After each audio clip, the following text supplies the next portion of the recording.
Assalamualaikum warahmatullahi wabarakatuh. Anak-anakku sekalian, bagaimana kabarnya? Semoga semuanya dalam keadaan baik-baik saja. Anak-anak sekalian, kita lanjutkan pembelajaran kita untuk hadis di kelas 7 di pertemuan 20 Oktober 2020. Baik anak-anak, kita akan melanjutkan hadis yang sudah kita pelajari kemarin ya. Jadi kemarin kita sudah mempelajari hadis tentang halal, haram, dan syubhat, bahwa semuanya itu sudah jelas ya.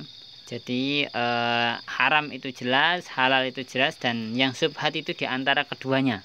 Jadi kalau kita ini adalah anjuran untuk meninggalkan hal-hal yang syubhat atau ragu-ragu, apa itu haram atau halal ya. Nah, kita bingung, maka sebaiknya ditinggalkan. Baik, kita sebelumnya kita ulangi dulu untuk hadisnya. An Abi Abdillah An-Nu'man bin Bashir radhiyallahu anhuma qala sami'tu Rasulullah sallallahu alaihi wasallam yaqulu innal halala bayyinun wa innal harama bayyinun wa bainahuma umurun mustabihatun la ya'lamuhunna katsirun minan nas faman ittaqa syubhati faqad istabra li dinihi wa 'irdihi wa ma waqa'a fi syubhati waqa'a fil haram kan ra'iyar hawla al-hima yushiku ayyarta'a fihi ala wa inna likulli malikin hima ala wa inna himallahi maharimuhu ala wa inna fil jasadi mudghah idza salahat salahal jasadu kulluhu wa idza fasadat fasadal jasadu kulluhu ala wa hiya qalbuh. Hadis riwayat Bukhari dan Muslim. Terjemahnya dari Abu Abdillah An-Nu'man bin Bashir radhiyallahu anhu, dia berkata, saya mendengar Rasulullah sallallahu alaihi wasallam bersabda, sesungguhnya yang halal itu jelas dan yang haram itu jelas. Di antara keduanya terdapat perkara-perkara yang syubhat atau samar-samar yang tidak diketahui oleh orang banyak. Maka siapa yang takut terhadap syubhat berarti dia telah menyelamatkan agama dan kehormatannya. Dan siapa yang terjerumus ke dalam perkara syubhat, maka akan terjerumus dalam perkara yang diharamkan. Sebagaimana penggembala yang menggembalakan hewan gembalaannya di sekitar ladang yang dilarang untuk memasukinya, maka lambat laun dia akan memasukinya. Ketahuilah bahwa setiap raja memiliki larangan, dan larangan Allah adalah apa yang dia haramkan. Ketahuilah bahwa di dalam diri ini terdapat segumpal daging. Jika dia baik, maka baiklah seluruh tubuh atau seluruh jasad itu ya. Kemudian apabila ya dia buruk, maka buruklah seluruh tubuh. Maksudnya hati itu ya. Ketahuilah bahwa dia adalah hati. Selanjutnya kita ke faidah hadis ya. Kemarin kita sudah membacakan hadis ini riwayat Imam Bukhari dan Muslim. Pelajarannya terdapat di dalam hadis. Yang pertama adalah termasuk sikap wara' adalah meninggalkan syubhat. Wara' ini adalah sikap penjagaan diri yang penting untuk dilakukan oleh seorang mukmin ya. Wara' ini adalah sikap mengambil dunia itu sebatas yang dia butuhkan untuk akhirat saja gitu ya.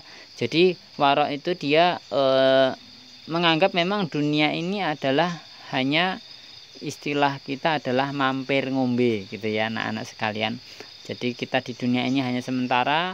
Orang yang punya sikap wara' dia mengutamakan kehidupan akhirat daripada kehidupan dunia. Jadi orang wara' itu dia tidak memerlukan harta yang banyak.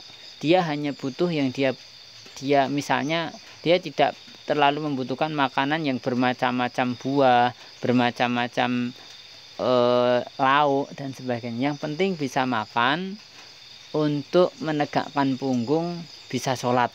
Yang penting itu. Mau lauknya ayam, mau lauknya hanya sambal, itu tidak masalah ya. Memang hakikat kehidupan kita ya begitu anak-anak ya. Sikap wara' ini adalah sikap yang terpuji yang sepatutnya kita miliki. Salah satunya ya, yaitu adalah dengan syubhat atau meninggalkan syubhat ya. Kalau ada ini makanan halal apa haram ya, dia bingung nih, kok nggak jelas ya ini. Ada yang ulama bilang halal, ada yang bilang haram. Maka orang yang punya sikap terpuji, sikap wara ini dia lebih cenderung untuk wah tinggalkan saja, cari makanan yang lain gitu ya. Ini. Kemudian yang kedua adalah banyak melakukan syubhat akan mengantarkan seorang pada perbuatan haram. Jadi syubhat itu yang samar-samar antara halal dan haram, ini kalau banyak orang memakannya, banyak orang melakukannya, maka nanti lama-lama akan terjerumus ke dalam yang haram ya. Misalnya anak-anak, kita jelas bahwasanya susu itu halal ya, kemudian air putih itu halal ya, kemudian ada yang samar-samar ya, ini termasuk halal atau haram ya, misalnya air fermentasi gitu ya, air fermentasi, kemudian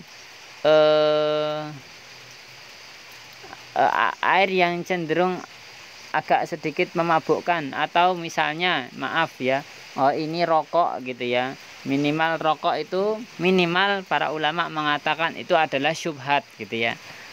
Jadi tidak makruh, maaf, ulama ini mengatakan paling tidak itu makruh. Ada yang mengharamkan, ada yang memakruhkan ya. Jadi meninggalkan tuh lebih baik ya gitu. Nah, akan tetapi kalau seseorang ini dia sudah terbiasa dengan waroknya, dia masih banyak makanan yang lain selain rokok, maka dia akan meninggalkan rokok ini. Tapi kalau dia terbiasa, sedikit nggak apa-apa, rokok kan nggak haram gitu ya, paling syubhat, paling gitu kan, paling makruh, nggak haram, nggak apa-apa lah, tak coba ngerokok-rokok. Lama-lama perokok dia ingin mencoba untuk yang lainnya, misalnya narkoba, rokok kurang nikmatnya, coba dikasih narkoba sedikit supaya lebih nikmat dan sebagainya. Maka orang-orang yang dia terbiasa ini syubhat cenderung untuk nanti jatuh ke dalam yang haram, maka lebih baik kita tinggalkan. Kemudian yang ketiga adalah menjauhkan perbuatan dosa kecil, karena hal tersebut dapat menyeret seseorang kepada perbuatan dosa besar. Jadi anak-anak, kita tidak boleh meremehkan dosa kecil ya, karena dosa kecil ini bisa mengantarkan kepada dosa-dosa yang besar. Ada yang karena dan sejatinya bagi orang yang bertakwa tidak ada dosa kecil bagi orang yang bertakwa itu, karena baginya dosa itu ya semuanya harus ditinggalkan. Jadi dan sebaliknya tidak ada dosa besar bagi orang yang dia ahli taubat, yang dia memang ya ahli taubat, pemilik sering bertaubat kepada Allah, dosa sebesar apapun maka akan diampuni oleh Allah kecuali syirik ya. Tetapi kalau orang yang memang dia itu menjaga diri dari dosa itu, maka dia tidak akan bertanya lagi ini dosa kecil apa dosa besar, karena orang yang menjaga diri dari Allah mesti akan menganggap semua dosa itu harus ditinggalkan ya. Misalnya di sini orang yang dia mungkin kecil-kecil ya, bagi dia misalnya untuk pertama ngambil bolpen temennya gitu ya, ini hanya bolpen aja nggak apa-apa diambil, bisa jadi nanti lama kelamaan ya mulai gede ya, buku mulai gede, nanti isi yang ada di dalam tasnya apa bisa ke uang dan sebagainya. Nah itu nanti bisa menjadi nanti jadi pejabat ya, dia menjadi misalnya koruptor. Ini adalah dosa-dosa yang tadinya kecil maka mengantarkan kepada dosa yang besar. Yang keempat, memberikan perhatian terhadap masalah hati, karena padanya terdapat kebaikan fisik. Bahwasanya hati ini adalah raja dari diri kita anak-anak ya. Jadi tangan, kaki, mata ini semua mengikuti keinginan hati. Maka bagaimana caranya kita bisa membersihkan hati kita sehingga pandangan kita pun bersih, kemudian perlakuan kita pun bersih, akhlaknya mulia, akhlaknya baik ya, sesuai dengan perintah Allah dan Rasulnya, disukai masyarakat, disukai teman-teman. Inilah akhlak yang dia berasal dari hati yang suci, hati yang bersih, nggak ada penyakit-penyakit hati, tidak ada iri, tidak ada dengki, tidak ada benci, nggak ada dendam dan sebagainya. Ini harus kita bersihkan. Selain masalah fisik, Yang kelima, baiknya amal perbuatan anggota badan merupakan pertanda baiknya hati. Jadi kalau orang itu hatinya baik, mesti berbuatnya baik. Kalau orang itu hatinya buruk, mesti berbuatnya buruk. Sebagaimana kalau cangkir atau apa ya, termos ya. Termos itu kalau dia diisi dengan air susu, maka keluarnya air susu. Kemudian kalau diisinya air putih, keluarnya air putih. Kalau diisi air comberan, maka keluarnya pun air comberan. Seperti kita gitu ya. Kalau orang itu kata-katanya sering menghina, sering memfitnah, berarti memang hatinya dia hati yang kotor, hati yang jelek gitu ya. Dia sering mencuri, nggak mungkin hatinya bersih tapi dia sering mencuri, sering menghina dan sebagainya. Kemudian yang keenam, ini adalah pertanda ketakwaan seseorang jika ia meninggalkan perkara-perkara yang dibolehkan karena khawatir akan terjumus pada hal-hal yang diharamkan. Jadi termasuk tadi warok dan juga takwa ya. Takwa itu melaksanakan perintah Allah dan menjauhi larangan-larangannya. Ini adalah kunci masuk ke surga. Maka orang yang dia bertakwa, dia akan meninggalkan hal-hal yang meskipun dibolehkan ya, tapi dia meninggalkan untuk menjaga dirinya. Ya misalnya tadi ada rokok, ada yang membolehkan kok gitu ya. Enggak mengharamkan. Tapi kalau orang yang dia bertakwa dengan sungguh-sungguh takwa, maka sebaiknya ditinggalkan. Begitu. Ini salah satu tandanya. Kemudian yang ketujuh, menutup pintu terhadap peluang-peluang perbuatan haram serta haramnya sarana dan cara ke arah sana. Jadi kalau mengarah kepada hal yang haram, maka sebaiknya ditutup. Seperti tadi, meninggalkan yang syubhat dulu. Ini kalau kita mengetahui mulai ragu hukumnya, ini makan misalnya yang paling mudah ya anak-anak ya, makan siput misalnya ya. Siput ini haram atau halal ya, mulai ragu-ragu, maka sebaiknya ditinggalkan, ditutup pintunya. Nggak usah lah, masih banyak makanan lain gitu. Ditutup pintunya sebelum nanti kalau mulai siput, mulai coba lagi, katanya daging babi itu rasanya seperti daging siput loh misalnya ya. Bekicot maksudnya siput ya, bukan seafood makanan laut, bukan ya. Itu kalau makan laut boleh. Itu maka nanti sudah lama kelamaan akan terjerumus kepada yang haram, ditutup pintunya. Yang kedelapan, hati-hati dalam masalah agama dan kehormatan serta tidak melakukan perbuatan-perbuatan yang dapat mendatangkan persangkaan buruk. Jadi sebaiknya kita lebih menjaga ya, termasuk menjaga yang syubhat tadi. Hati-hati dalam masalah agama dan kehormatan.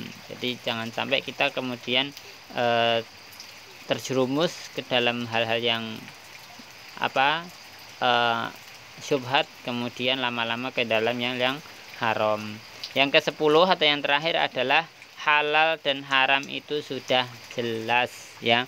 Jadi intinya halal itu yang kalau dalam muamalah, halal itu adalah yang tidak dilarang oleh Allah dan Rasulnya di Quran ataupun dalam hadis dan pendapat para ulama. Kalau hal-hal yang dia itu haram berarti yang dilarang ya. Misalnya yang di dalam Al-Quran adalah darah, kemudian bangkai, daging babi, itu sudah jelas ya, karena memang ada dalilnya. Harimat alaikumul maitata waddama wa lahmal khinziri wa ma uhilla li ghairillah. Jadi sudah jelas yang diharamkan itu adalah yang tadi gitu ya. Nah, kemudian yang selain itu halal menurut Al-Quran. Kemudian ada dalam hadis ya, yang diharamkan oleh Rasulullah apa saja. Nanti itu perlu pembahasan yang lebih dalam lagi. Ini yang Ustadz sampaikan dalam pembelajaran hadis di kesempatan ini. Tentu ini tidak cukup untuk kita mempelajari hadis ini dengan metode PJJ ini, maka semoga nanti suatu saat kita bisa bertemu di pesantren dan kita lebih bisa untuk belajar bersama-sama lagi. Syukron ala itimamikum, terima kasih atas perhatiannya, semoga bermanfaat. Khairul kalam, assalamualaikum warahmatullahi wabarakatuh.